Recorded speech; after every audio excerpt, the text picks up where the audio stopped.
Cada uno de nosotros en algún momento se ha sentido triste y depresivo, o por lo menos cada uno de nosotros conocemos a alguien que ha sido diagnosticado con depresión. Quédate con nosotros porque en este video vamos a hablar de un personaje bíblico que tú conoces que pasó por un episodio depresivo. Nos alegra mucho de que estés viendo este video y ya que estás aquí, oye, nos harías una gran ayuda si te suscribes aquí abajo en YouTube y le das like a nuestro video. También compártelo. De esa manera tú pones bien contento a YouTube y comienza a sugerir nuestro video a muchas personas y así ayudas a este ministerio. Dale, tómate un tiempo, suscríbete, dale like a este video. Compártelo con las personas que te importan. De esa manera, la palabra de Dios va a ser diseminada en toda nuestra familia y nuestros amigos. En el capítulo 21 del libro de Juan aparece una escena muy particular. Jesús ya había resucitado, los discípulos habían tenido un encuentro con él, pero allí estaba Pedro. Dice la palabra que Pedro le dijo a sus compañeros: voy a ir a pescar. Como yo personalmente interpreto esta palabra de Pedro, es que él se sentía triste. ¿Por qué se sentía triste? No olvides que Pedro negó a Jesús en 3 ocasiones, a pesar de que Jesús se lo advirtió y él le aseguró que no lo iba a hacer. ¿Cómo tú te sentirías si tú niegas a un buen amigo en un momento difícil? Ahora, ¿cómo te sentirías si tú vuelves a ver el rostro de esa persona a la que le fallaste? Este es el caso de Pedro. Jesús había resucitado y aunque ciertamente él estaba contento y feliz de eso, tenía que enfrentarse a la realidad de que le había fallado. Ahora Pedro quiere un espacio a solas. ¿Tú te has sentido en algún momento muy triste, que lo único que deseas es estar solo, que nadie te mire, que nadie te vea, que nadie te molesta? Yo me imagino que Pedro necesitaba ir a pescar. Recordemos que Pedro de oficio era pescador. Por lo tanto, él quiso volver a hacer algo que le diera placer y algo que le quitara la tristeza. Se fue a pescar, pero sus amigos dijeron: no, espérate. No podemos dejar que él esté solo, así que se fueron con él a pescar. Y dice la palabra que estuvieron toda la noche pescando y no pescaron absolutamente nada. En la orilla se apareció un personaje que les gritó: hey muchachos, ¿han pescado algo? Ellos contestaron: no hemos pescado nada en toda la noche. Y entonces ese personaje les dice: tiren la red al otro lado del bote. Así que los discípulos lanzan la red al otro lado del bote y efectivamente dice la palabra que en ese momento capturaron 153 peces. Una pesca milagrosa y fantástica. En ese momento Juan le dice a Pedro: oye, yo creo que es el maestro.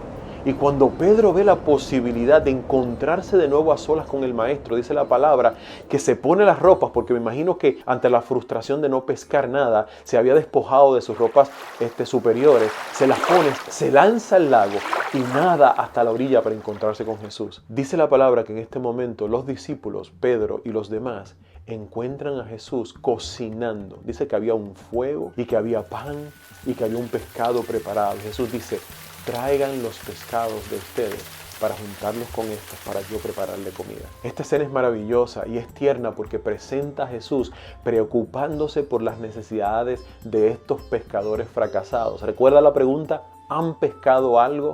Así que Jesús estaba preocupándose por sus necesidades. Pero lo que me llama la atención con respecto a la situación de Pedro es que en un momento determinado dice la palabra que Jesús y Pedro se van aparte y comienzan a conversar. Y dice la palabra que Jesús le hizo 3 preguntas. ¿Pedro, me amas? A lo que Pedro contestó: sí, Señor, yo te amo. Y Jesús le dice: apacienta mis corderos. La segunda vez Jesús dice: Pedro, ¿me amas? Pedro contesta: Señor, tú sabes que te amo, apacienta mis ovejas. La tercera vez Jesús le dice: Pedro, ¿tú me amas? Y Pedro contesta, dice la palabra que con tristeza y contrición, él dice: Señor, tú conoces mi corazón, yo te amo. Lo que realmente dice allí en griego no es me amas y me amas y me amas, sino que se utilizan diferentes palabras. El griego usa 4 palabras para el amor. Ágape, que es el amor de Dios. Fileo, que es el amor entre familia, hijos y padres. Eros, que es el amor entre esposos. Historgo, que es un amor un poco más simple, el amor a las cosas, el amor a seres que yo no conozco mucho. Es una especie de amor un poco inferior. Dice la palabra que lo que Jesús le preguntó fue: Pedro, ¿tú me agapeas? O sea, ¿tú me amas con el amor de Dios? Y Pedro contestó: Señor, yo te fileo. En otras palabras, Pedro, por primera vez en su vida, estaba reconociendo su situación. No era el Pedro de la vez anterior que decía, no, yo voy contigo hasta la muerte. No, ahora reconocía la imposibilidad que tenía de amar al Señor como debía. La segunda vez Jesús hace la misma pregunta, Pedro, ¿tú me agapeas? Y Pedro vuelve y contesta, Señor, yo te fileo. Y Jesús vuelve y le dice por segunda vez, apacienta mis corderos. Por tercera vez, entonces Jesús desciende al nivel de Pedro y le dice, oye Pedro, ya no le pregunta, ¿tú me agapeas? Le dice, ¿tú me fileas? Y Pedro entonces, dándose cuenta que el Señor había descendido a su nivel y que había entendido su corazón, dice la palabra que se entristeció. Y le contestó, Señor, tú conoces mi corazón, tú sabes que te fileo. El caso interesante es que Jesús viene al corazón de Pedro y trata de dirigirlo hacia el amor que él tiene por Pedro. Y trata de decirle a Pedro, yo te amo con el amor de Dios. Sin embargo, reconoce la condición en la que tú estás, que no puedes sentir el amor que es necesario. Y Pedro finalmente entiende su condición. Recuerda que venimos de un Pedro que está triste, un Pedro que le falló al Señor, un Pedro que se lanzó de la barca tratando de buscar esos 5 minutos a solas con el Señor y los encontró. Y cuando llega a la presencia del Señor, lo ve al Señor ocupándose de sus necesidades principales, proveyéndole comida porque él había pasado toda la noche sin comer. Y ahora, una vez satisfecha sus necesidades básicas, el Señor entonces lo dirige a lo más importante para un ser humano, el amor de Dios. En este momento nota que al final de cada pregunta Jesús le dice, apacienta mis corderos. En otras palabras, ten cuidado de aquellos que tienen necesidad. Fíjate lo interesante. Pedro entendía que él estaba en un problema increíble y Pedro estaba buscando unos 5 minutos para decirle al Señor todo lo que tenía que decirle. Pero Jesús tomó ese momento de Pedro para decirle, ocúpate en las personas que tienen necesidad. Y este es el consejo. Si tú has experimentado tristeza profunda, si tú no encuentras propósito en tu vida, si tú te sientes que estás perdido, rodeado de mucha gente, pero sintiéndote profundamente solo, si has sido diagnosticado con depresión, claro, es importante que vayas y busques a un profesional, busques a un psicólogo, busques a un psiquiatra. Pero de parte de Dios hay un mensaje doble para ti en el día de hoy. Primero, entiende que Dios te ama con un amor puro.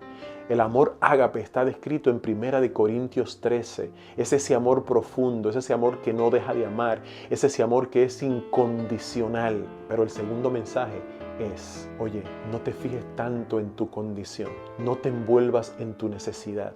La tristeza es autodestructiva y comienza a centrarnos en nosotros mismos. Comienza a decirnos que somos el centro del universo y que nadie se preocupa por nosotros y que nadie nos ama. Pero el Señor te dice, yo me preocupo por ti. Ahora tú, preocúpate por los demás. Tú estás buscando un propósito en tu vida. Busca a alguien con necesidad. Yo estoy seguro que vas a encontrar gente que está en mayor necesidad que tú. Busca a alguien con necesidad y sírvele, ayúdale, comparte de lo que tú tienes.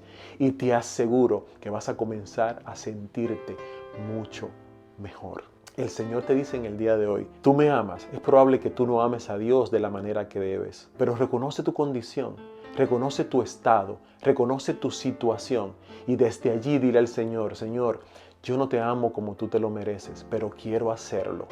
Ayúdame a contemplar tu amor y a enfocarme en la necesidad, no mía, no propia, sino en las necesidades de las demás personas. De esa manera, tú vas a comenzar a caminar en el propósito de Dios para tu vida y te vas a dar cuenta que tus problemas ciertamente no son tan grandes. De hecho, la palabra dice que el Señor toma cuidado de nuestras situaciones, de nuestras cargas, de nuestras ansiedades, para que tú entonces te ocupes de las cargas y las ansiedades de las demás personas. Yo soy César Tavares y este ha sido tu Break Bíblico.